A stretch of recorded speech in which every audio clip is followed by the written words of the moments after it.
Today on Blessed Man Meditations, we continue Cold Case Christianity by J. Warner Wallace, the homicide detective who investigates the claims of the Gospels. He's a cold case homicide detective, Christian casemaker, adjunct professor of Christian apologetics at Biola University. J. Warner Wallace's cases have been on Dateline, Fox News, and Court TV. He has received the Police and Fire Medal of Valor, Sustained Superiority Award, and has a master's degree in theological studies. He was a vocal atheist for many years. Then he studied the evidence for Christianity and became a devout Christian. Now he uses his investigative skills to make a case for Christianity. He and his wife Susie have 4 kids and live in Southern California. Chapter 8 in Cold Case Christianity by J. Warner Wallace teaches you how to respect the chain of custody and establish reliability by tracing the evidence.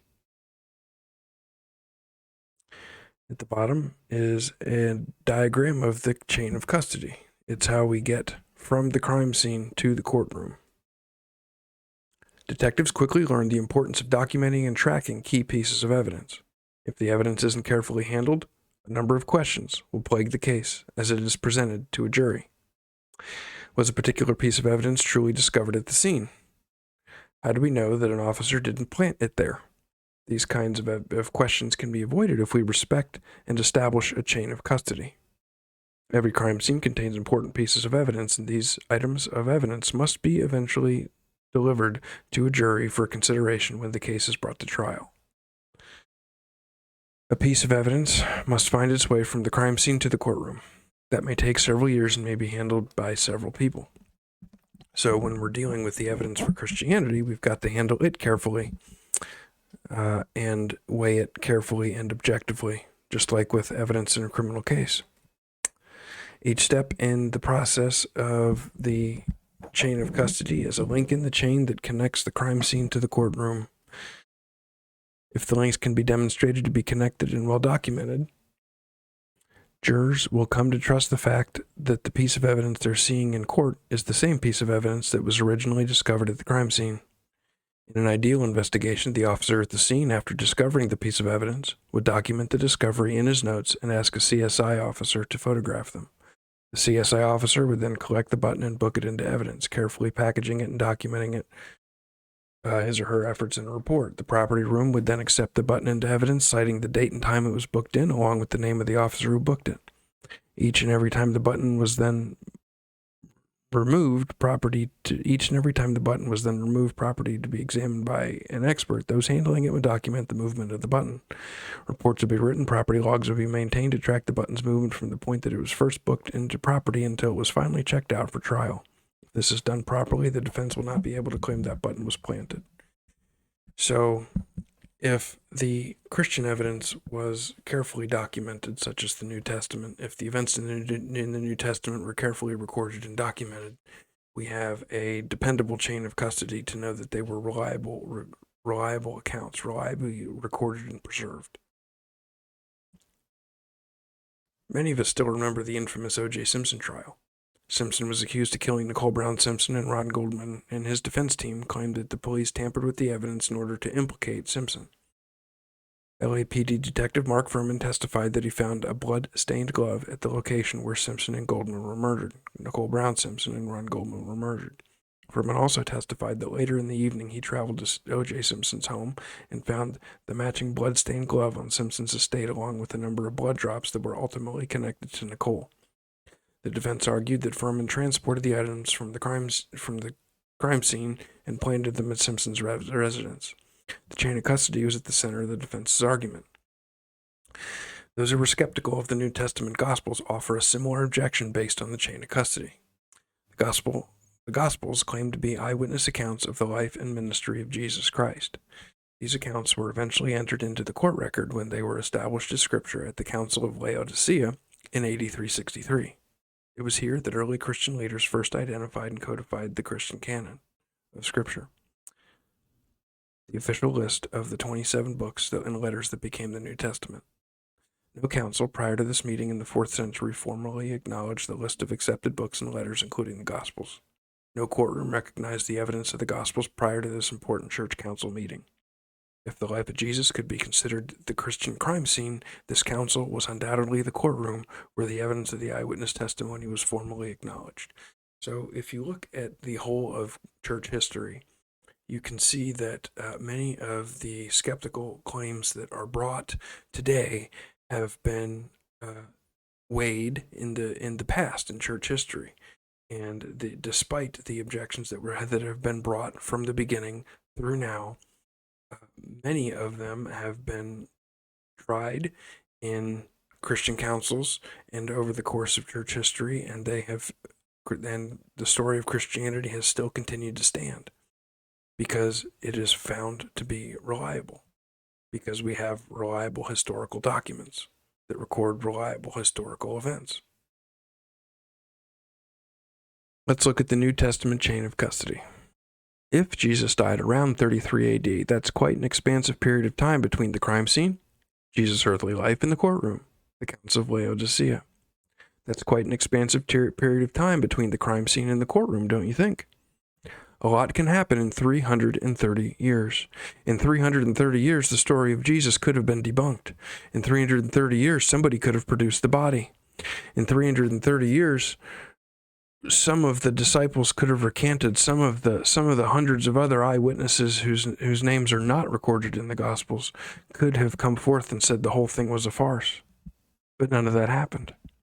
The evidence in Wallace's cold cases only has to be tracked for decades, not hundreds of years. In the case of the Gospels, 3 centuries passed in the case of Jesus. Skeptics have considered this period of time and argued that the eyewitness evidence of the Gospels was planted, like the Mark Furman O.J. Simpson case, where it was alleged that Furman planted the evidence incriminating Simpson. Skeptics have considered that in the 300 years from the time of Jesus' death to this council, that much of the gospel evidence was planted. Like the defense attorney who argued that the button was added to the collection of evidence sometime after the crime occurred, skeptics often argue that the Gospels were written well after Jesus' life. Therefore, they could not be considered true evidence because they were written so far after his actual life that they must have been manufactured by conspirators who wanted to fool those who were not at the crime scene. That's why it's important for apologists to identify that the Gospels are early. In fact, there are arguments that the New Testament epistles, many of the New Testament epistles, if not all of them, were written before the Gospels. And one of the pieces of evidence is that 1 Corinthians was may have been the earliest epistle. And if 1 Corinthians was the earliest inspired epistle, you have that creed in 1 Corinthians chapter 15. And that dates back, Gary Habermas says that dates back to a very short time after their purported resurrection. The creed that says that he was died, buried, rose again, and was seen by many. The best way to counter the sort of claim that the Gospels were manufactured by conspirators is to retrace the chain of custody to see if we can account who handled the evidence from the point of the crime scene to its first appearance in the courtroom. So what happened from the time the Gospels were written to the Council of Laodicea? Now we look at evidence history and reasonable expectations. While it may sound like an easy task to trace the chain of custody, it can be extremely difficult in cases that are very old. And of course, the gospel, like a cold case homicide, is very old. This is often a cold case detective's dilemma. The first thing a cold case detective does when opening a case from the past is to try to collect all the original documents that were written during the first investigation. That's not always easy for a cold case homicide detective to do.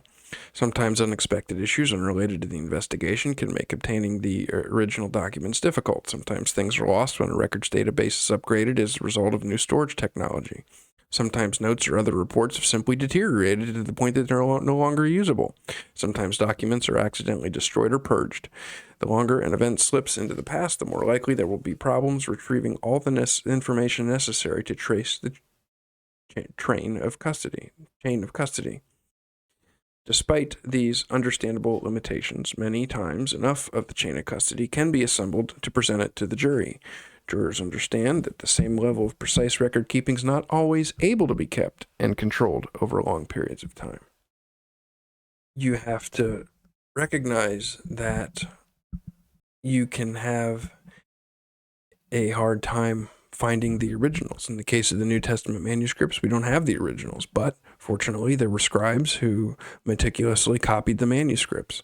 And there may have been some scribal errors, but it's been shown that none of those scribal errors, even though there are many scribal errors, it's been shown that none of those scribal errors affects any central doctrine of Christianity. Even Bart Ehrman, the notable skeptic, admits that for all the scribal errors that he's quick to point out exist, none of those scribal errors affect the doctrine, any of the important doctrines, essential doctrines of Christianity. Something very similar happens when trying to trace the chain of custody for the gospel eyewitness accounts. Imagine trying to control outside forces for thousands of years instead of just a few decades.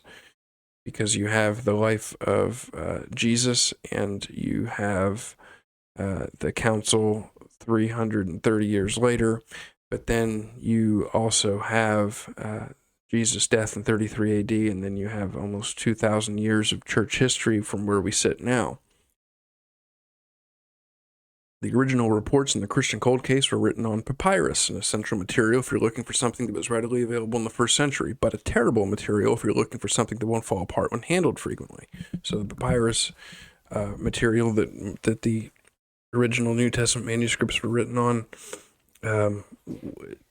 was very fragile, and that's why copies of copies had to be made so that they could be preserved. As a result, we no longer have the original writings, so sometimes called autographs, but we have copies of copies. And like Wallace says, the first eyewitness accounts were copied repeatedly so they could be distributed throughout the church and retained in spite of the nature of the papyrus that was available. So to combat the problem of the papyrus that was very fragile and deteriorated easily, copies of copies of copies of copies were made because they knew how important this was. Why would there be more copies of the New Testament manuscripts than there would be of any other ancient document? Probably because it had something so historically significant in it that they didn't want it to get lost. It's now difficult to precisely retrace the movement of the Gospels over time and establish a chain of custody. In order to have any success at all, we first need to identify the players who would be involved in such a chain. In cold case homicide investigations, the links in the chain include the responding officers, crime scene investigators, first detectives, criminalists, and the cold case detectives who ultimately bring the case to a prosecutor. But who would we expect to be involved in the gospel chain of custody? To trace the New Testament Gospels, we're going to need to identify the original eyewitnesses and their immediate disciples, moving from one set of disciples to the next until we trace the Gospels from AD 33 to AD 363. So we need to trace it for 330 years. The New Testament Gospel chain of custody, if it exists, would provide us with confidence that the accounts we have today are an accurate reflection of what was observed at the crime scene. This link-by-link approach to the history of the accounts would also help us respond to the objections of skeptics who claim the Gospels were planted late in history. More on this in subsequent chapters. That's already the end of chapter 8. But we will go into more detail about the claim being brought in chapter 8 and subsequent chapters. Detectives quickly learned the importance of the chain of custody.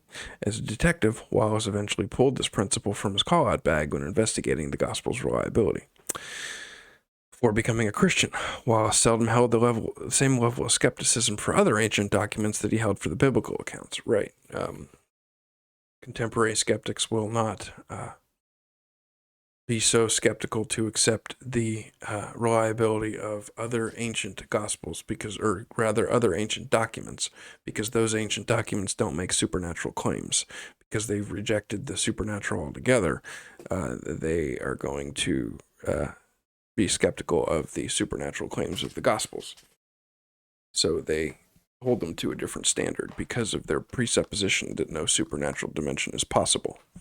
Before becoming a Christian, Wallace seldom held the same level of skepticism for other ancient documents that he held for the biblical accounts. That's why. Wallace learned in his high school history class that if secular ancient accounts can be trusted as reliable and true, they could be accepted without much question. So that's why it's important to establish the Gospels as reliable and true, so that they could be accepted. Secular history accounts Wallace was taught could be trusted in his high school history class were written approximately 500 years after the events they claimed to describe. Well, the Gospels were written way closer to the original events than 500 years. What's more about the high school history class documents, there's no clear chain of custody for these historical accounts during this time. For example, we don't know whom Herodotus entrusted with his ancient historical writings. We don't know how Herodotus was preserved or what happened to it during these 500 years. This is, of course, the nature of the vast majority of ancient historical accounts. Given that we accept accounts like these as historically factual, even if their history of transmission is missing for 5 centuries or more, wouldn't it be fair to reconsider our historical view of the gospel record if we discovered the Gospels have a verifiable chain of custody? So since we have the chain of custody for the Gospels, since we can connect the Gospels from the Council of Laodicea back to the original events, we should be able to trust the Gospels. When we are willing to trust secular history that doesn't have such a reliable chain of custody. Of all the documents written by Christians in the 1st and 2nd centuries, the texts we most care about are those that made it into the canon of Scripture. Few of us are familiar with the non-canonical writings from the earliest period of Christian history. Many early Christian leaders wrote letters and documents that, while not considered canonical, are rich with theological content and historical detail. These non-canonical early church documents can tell us much about the teaching of the original eyewitnesses. They'll eventually become part of the chain of custody as we examine the transmission of the Gospels in the first 3 centuries. We would be wise to at least have some understanding of the identity of the students and disciples of the apostles and some mastery of their writings.